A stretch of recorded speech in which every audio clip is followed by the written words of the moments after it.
रहमानिर्रहीम। अन अबी हुरैरह रज़ियल्लाहु तआला अन्हु क़ाल क़ुल्तु या रसूलल्लाह सल्लल्लाहु अलैहि वसल्लम इन्नी अस्माउ मिनका हदीसन कसीरन अनसाहु क़ाल उबसुत रिदाका फबसत्तुहु क़ाल फ़ग़रफ़ बियदैहि सुम्मा क़ाल ज़ुम्महु फ़ज़ममतुहु फ़मा नसीतु शयअन बादहु। इमाम बुखारी रहमतुल्लाह ताला अलैह ने बुखारी शरीफ में किताबुल इल्म में बाबो हिफ्ज़िल इल्म एक तर्जमतुल बाब बांधा है। इसमें पहले नंबर पर एक हदीस ले आए हैं कि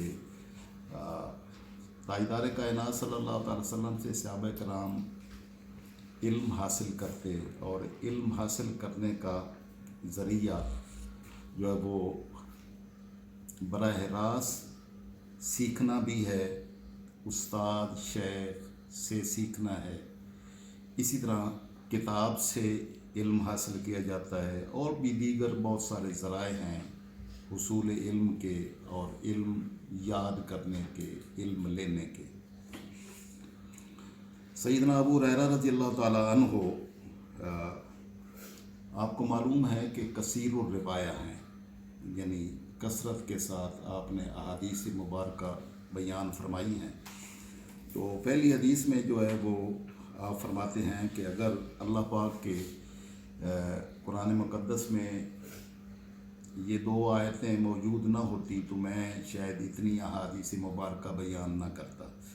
तो वो जो दो आयात मुबारका हैं वो हैं इन्नल्लज़ीना यक्तुमूना मा अंज़लना मिनल बय्यिनात, कि हमने जो आयात बय्यिनात नाजिल की हैं जो उनको छुपाते हैं, यानी आगे बयान नहीं करते हैं, और जो कुछ हमने हिदायत वल हुदा हिदायत अता फरमाई है, नाजिल की है, मिन बाद मा बय्यनाहु लिन्नास, इसके बाद कि हमने लोगों को खोल के वो बयान कर दी हैं। तो जो इसके बावजूद भी उन आयात बय्यनात को और उन हिदायत के सामान को छुपाते हैं, उलाइका यलअनुहुमुल्लाहु व यलअनुहुमुल लाइनून, तो उनको अल्लाह भी लानत फरमाता है और लानत करने वाले भी उन पर लानत करते हैं। एक ये आयत है, हज़रत अबू हुरैरा फरमाते हैं कि अगर ये आयत मुबारक ना होती, और दूसरी आयत भी फरमाई कि इसके बाद वाली अगली आयत है, तो ये दो आयतों जिसमें ये बयान हुआ कि वो लोग जो इल्म को छुपाते हैं तो उनके पर लानत की गई है। तो उन्होंने फरमाया कि अगर ये वाली चीज़ न होती तो मैं कसरत के साथ अहादीस मुबारका बयान न करता। और दूसरी बात उन्होंने अपने कसीर रिवाया होने की ये बात बयान की कि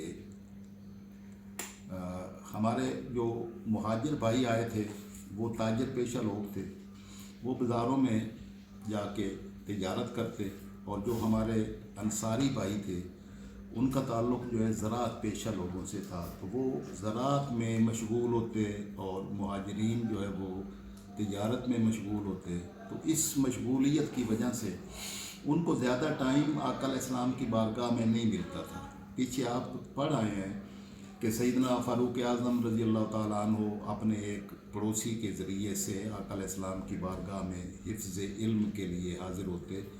आपके पड़ोसी थे हज़रत इतबान बिन मालिक।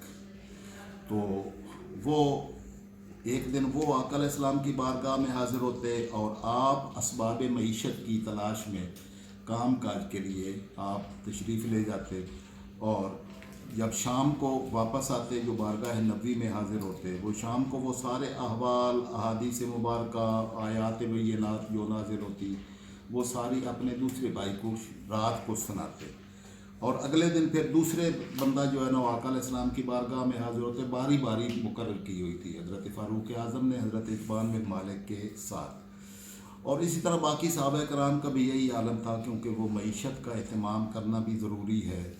तो लेकिन ये सैयदना अबू हुरैरा फरमाते हैं कि हमने अपनी मईशत सारी छोड़ दी थी صرف بارگاہ نبوی کو اختیار کیا تھا، اگر کچھ مل جاتا تو کھا لیتے، نہیں تو ایسے ہی وقت گزارتے تھے۔ تو اپنے کثیر الروایت ہونے کا وہ بیان فرماتے ہیں کہ ان اخواننا من المہاجرین، ہمارے مہاجر بھائی، ان کا یہ عالم تھا کہ کانا یشغلہم الصفق بالاسواق، بازاروں میں صفق ہوتا ہے معنی تالی بجانا، تو جب ڈن ہو جاتی ہے نا تجارت میں یعنی سودا، تو اس وقت وہ یوں کرتے، تو اس کو بازاروں میں صفق کہتے ہیں، یعنی وہ تجارت کرتے تھے مہاجرین۔ وَإِنَّ إِخْوَانَنَا مِنَ الْأَنصَارِ كَانَ يَشْغَلُهُمُ الْعَمَلُ فِي أَمْوَالِهِمْ، اور جو انصار تھے وہ اپنے کھیتوں میں جا کے کھیتی باڑی میں مصروف ہوتے تھے۔ وَإِنَّ أَبَا هُرَيْرَةَ، اور ابو ہریرہ رضی اللہ تعالیٰ عنہ، كَانَ يَلْزَمُ رسول اللہ صلی اللہ علیہ وسلم بِشِبْعِ بَطْنِهِ، تو آپ جو ہے نا وہ صرف آقا علیہ السلام کی بارگاہ میں وہ اصحاب صفہ میں رہتے تھے جو کام کاج نہیں کرتے تھے، آقا کی بارگاہ کو ہی اختیار کیا ہوا۔ وَيَحْضُرُ مَا لَا يَحْضُرُونَ، آپ اس وقت بھی حاضر ہوتے جب باقی حاضر نہیں ہوتے تھے۔ وَيَحْفَظُ مَا لَا يَحْفَظُونَ، اور وہ یاد کرتے تھے جو باقی لوگ یاد نہیں کرتے تھے، باقی لوگوں کو جو یاد کرنے کا موقع نہیں ملتا تھا وہ ان کو مل جاتا تھا۔ تو اس وجہ سے سیدنا ابو ہریرہ رضی اللہ تعالیٰ عنہ احادیث مبارکہ کثرت سے بیان کرنے والے ہیں۔ تو ایک تو وجہ یہ ہے کہ وہ کثرت سے حاضر ہوتے، آقا علیہ السلام کی صحبت اختیار کرتے اور بارگاہ نبوی سے براہ راست فیض حاصل کرتے۔ اور ایک اور صورت انہوں نے جو بیان کی وہ بڑی قابل توجہ ہے، وہ ایک دوسری حدیث ہے، وہ حضرت ابو ہریرہ رضی اللہ تعالیٰ عنہ خود ہی راوی ہیں، خود بیان فرماتے ہیں، جو میں نے شروع میں ابھی تلاوت کی، کہ ایک دن میں نے آقا علیہ السلام کی بارگاہ میں عرض کی، یا رسول اللہ صلی اللہ علیہ وسلم، میں آپ سے بہت ساری احادیث مبارکہ سنتا ہوں لیکن میں بھول جاتا ہوں، مجھے یاد نہیں رہتی، احادیث مبارکہ یاد نہیں رہتی۔ تو میں نے آقا علیہ السلام کی بارگاہ میں سوء حفظ کی شکایت کی کہ یا رسول اللہ حافظہ کام نہیں کرتا، تو سنتا بہت ہوں لیکن ساری چیزیں یاد نہیں رہتی۔